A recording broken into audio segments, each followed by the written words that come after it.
Hi guys, Office Bloke Dave here. I hope everyone out there is doing great today. I'm up bright and early.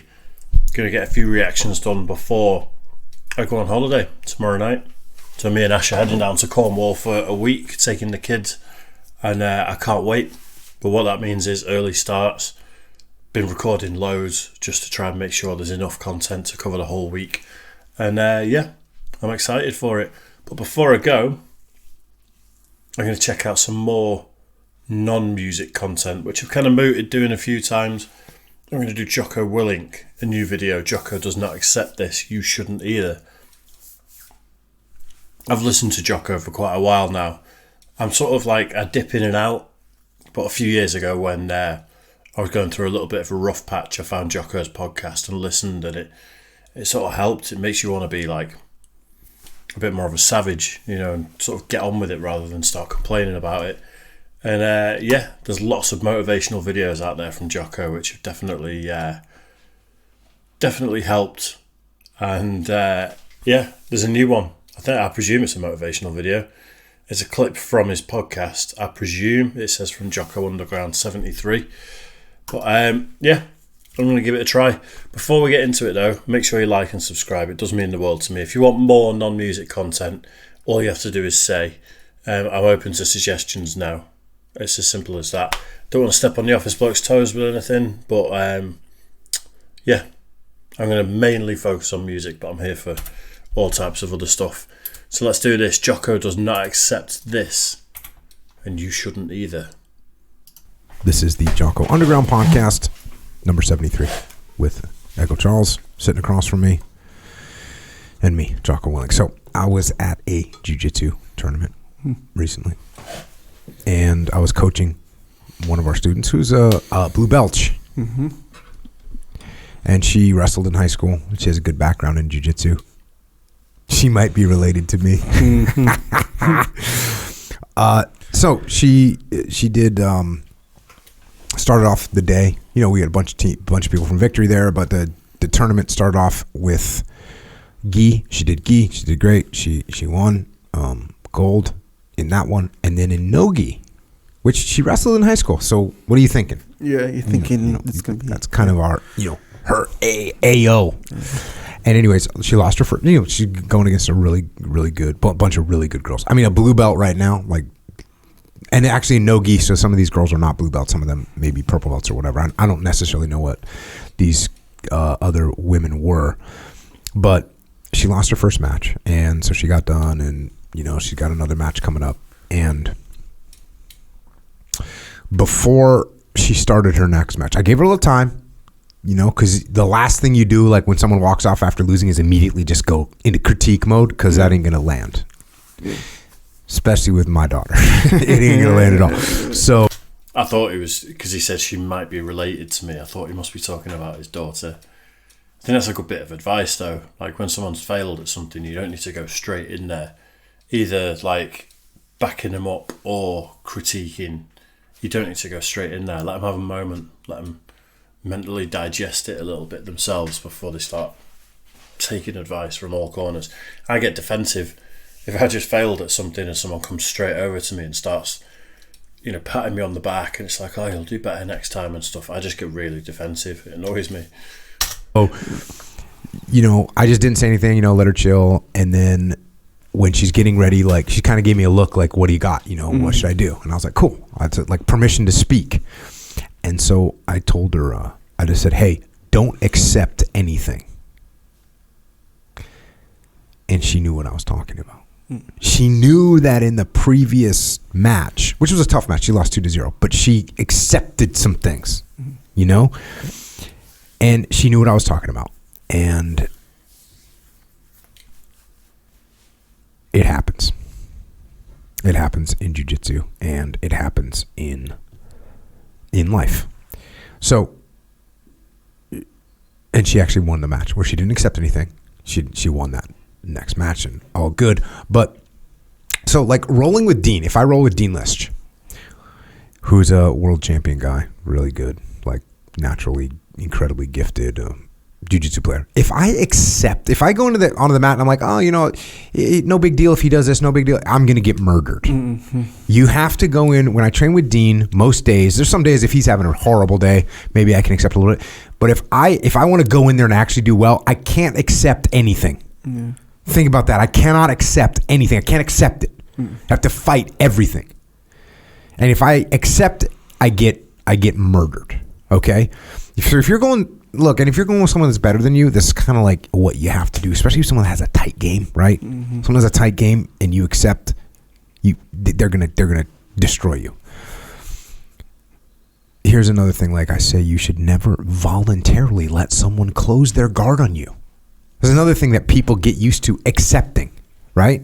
And look, is there a time for it? Yes, there is. But most of the time, you don't accept someone to do that. Don't let them do it. Don't accept it. You have to watch out for that. Don't accept the takedown. I had Jeremy Stevens, UFC. It was the first fight where he had moved out here to San Diego to train. And he was fighting Rafael Dos Anjos. Okay? And Jeremy Stevens is a freaking awesome guy. And he's from Iowa. He wrestled in high school. But his jiu-jitsu, this is when he first got here. This is probably 10 years ago. Something like that. Yeah. It's maybe even more than 10 years. It's more than 10 years ago. He did not know jiu-jitsu. He was an actual white belt in jiu-jitsu. Like an actual white belt in jiu-jitsu. And he's fighting Rafael Dos Anjos, who's a world beater in jiu-jitsu. A black belt in jiu-jitsu. And so Jeremy's fighting him. I think the fight was in Chicago, I think. And we're getting ready. You can't teach someone. We have 5 weeks to get them ready. You can't teach someone jiu-jitsu in 5 weeks. You show them a couple basic things. You can't teach them jiu-jitsu. You can't teach someone to survive against a black belt on the mats in 5 weeks. You cannot do it. So I was like, listen, you cannot get taken down. Do not accept the takedown at all, ever, against this guy. If he takes you down, you're gonna fucking die. Sure. I love it when Jocko's he's getting into that mode of my dad used to do this as well. I was brought up with no swearing in the house, and it was very respectful. And my bro went and did work experience with him when he was young, and he said he's a complete different guy. When he's with the guys, he's swearing, he's crass, but at home there's a different version of him, and you see the two fight against each other of not being disrespectful and swearing and stuff in front of your kids, but then slipping into that as you get a little bit older. I see it in Jocko, where it's he wants to be, it's almost like he's talking like he's back in the military with all the sort of badass guys in the Navy SEALs, and he wants to be just, you don't fucking do this, you don't fucking do that, but then he reins it in a little bit. I think it's awesome. And he went in there, and dude, this guy was trying to take him down. And look, Jeremy had high school level wrestling, but more important, he had the mindset he was not going to accept the takedown. It wasn't. I said, hey, listen, if you start getting taken down, before you hit the ground, you're getting back up. You're getting away from him. You fight like you're going to die if you go down. And that's what he did. And in the third round, he knocked Dos Anjos into freaking next year, bro. It's one of the. It's a highlight. Yeah. It's a highlight. All-time highlight of UFC is his uppercut from the depths of hell and blew Dos Anjos' consciousness out of the stadium in the third round after fighting off takedowns. Just would not accept it. So this happens in real life as well. We allow things to happen that we should not accept. We should not accept. We allow ourselves to get out of shape. You see people like that? Yeah. You didn't get out of shape overnight. You accepted it day after day after day after day. We let ourselves get into bad financial situations. We accept it. A little bit at a time. I'll just put this on credit. I'll just get another credit card. That's what we do. We accept doing a job or living a life that we really don't want to live. And what I'm saying is do not accept that. And I'm not telling you to be rash.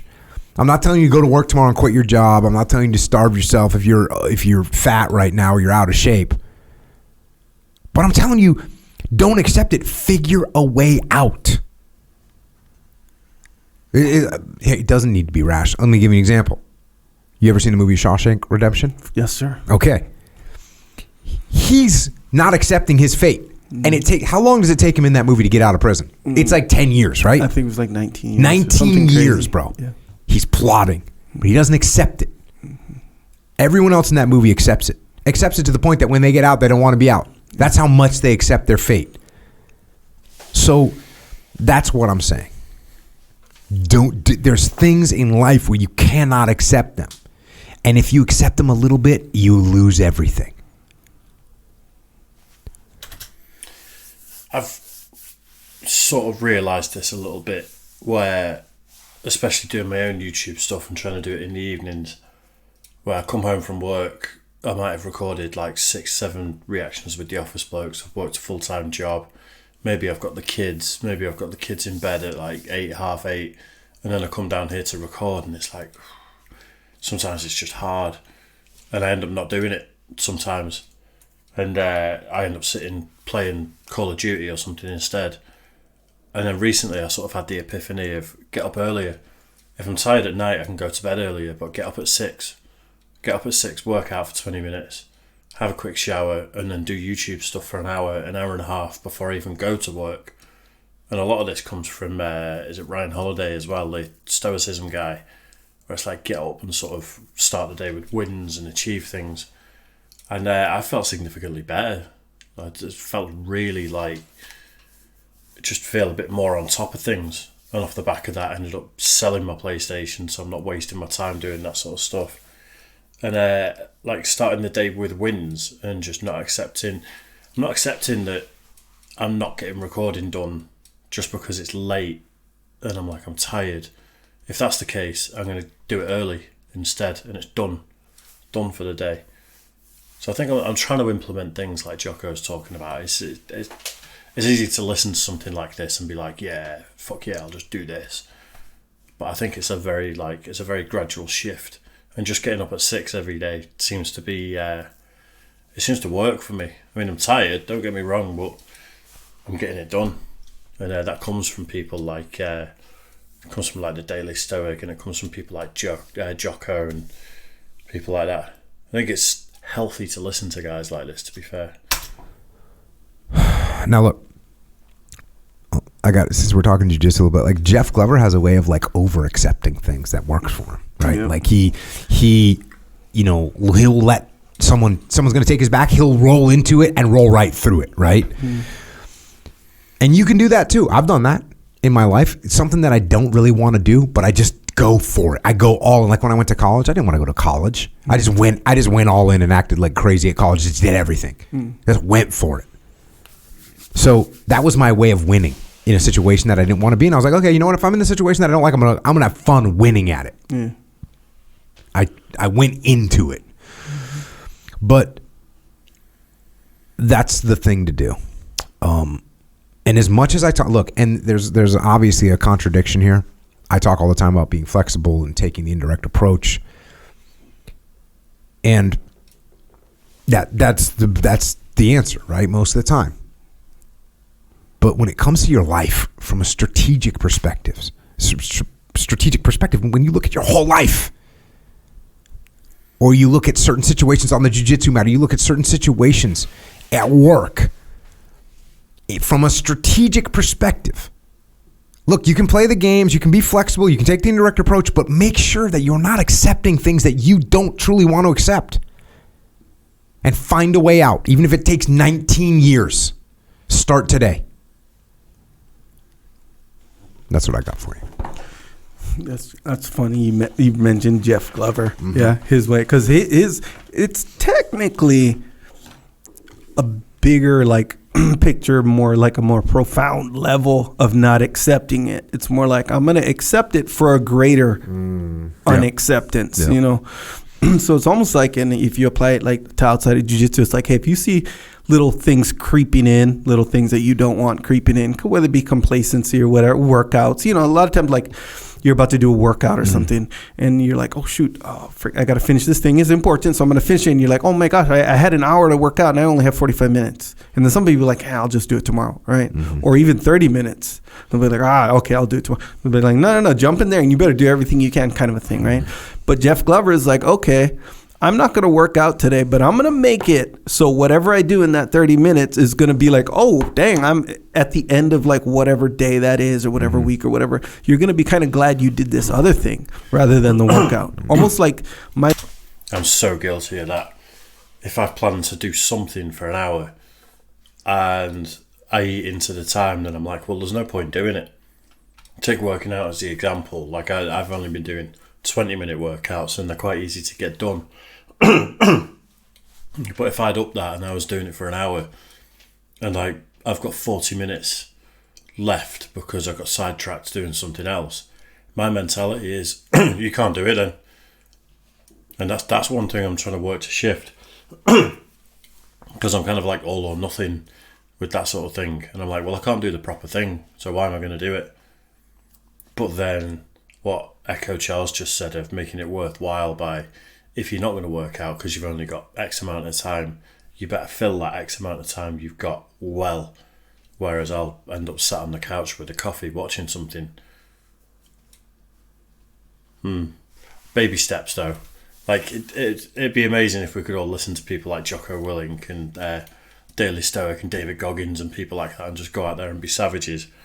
But I definitely think just making positive changes every day to try and get to that point, implement lifestyle changes that you can actually sustain, rather than wake up and be a savage tomorrow and then it lasts 2 weeks because it's just unsustainable. Clever guys though. I like Echo Charles as well. I like when he gets his bit in at the end. And lack of time for the workout kind of provided this thing that I figured out right then and there is going to be even more beneficial. Yeah, I was going to say, like, maybe you're in a job that you don't like. So then you're like, you know what? I'm going to get so good at this that I can get promoted and not have to do it anymore. Exactly. That's right. It. Or just pay attention to other things. So by not accepting it, you're like, I don't accept this position I'm in. I'm going to work so hard at it that I get out of it. Yeah. And just that little mind shift or whatever will like make you go in a completely different direction. And it kind of helps your attitude too, man. Like your whole college thing and the paperwork story that you always tell or whatever, man, if you can really like embrace that or whatever, you're going to be, because at the end of doing paperwork or at the end of doing college or whatever, you're kind of like, you kind of killed college. College is a good thing. So like if you want to do your garage, I don't know, I'm thinking of my life. So it's like all the garage like needs some clearing out, you know. But I'm not going to do that kind of stuff, you know. Meanwhile, it just gets more, you know, stuff that comes in. I'm like, all right, I'll get that put in the garage. So it's just getting worse and worse. If I was like, you know what, no, I'm going to embrace it super hard. I'm going to go hard with the garage. When it's done, you're going to be way happier. See what I'm saying? Yep. So it's almost like if I just accept, okay, well, I guess we're not using the garage for our cars anymore. That. Yeah, exactly, right. And then boom, not only did you more enjoy something that you didn't before, the garage is done. That's what I'm saying. It can be your whole life. I like it. I like it. All right, let's get some questions.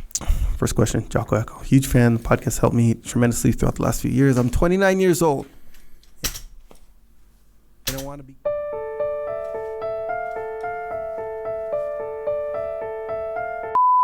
Camera battery died there, so you might see a little edit. Absolute pain in the arse. I'm definitely like, people have said my whole life that time management isn't my best thing, and they're true.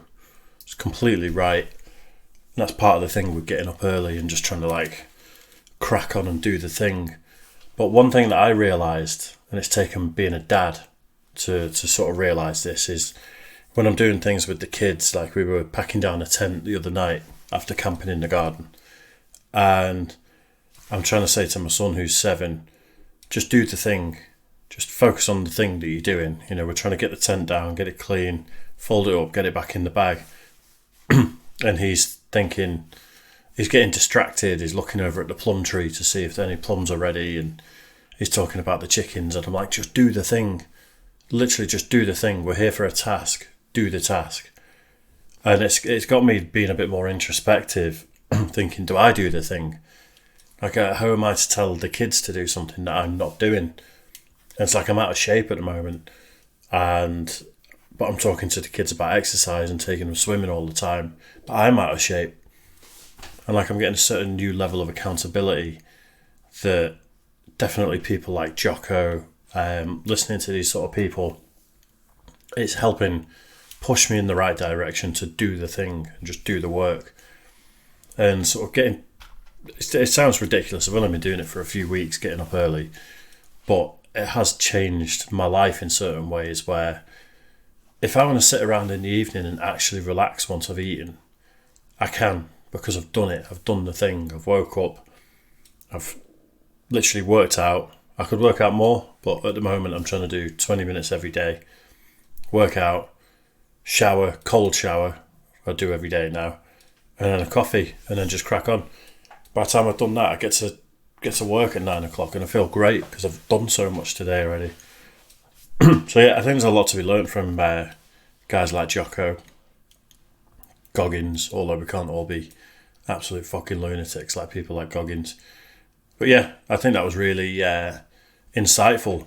But there's so many of these that come from Jocko. Like, he's such a articulate, well thought out guy for someone who describes himself as just a knuckle dragger.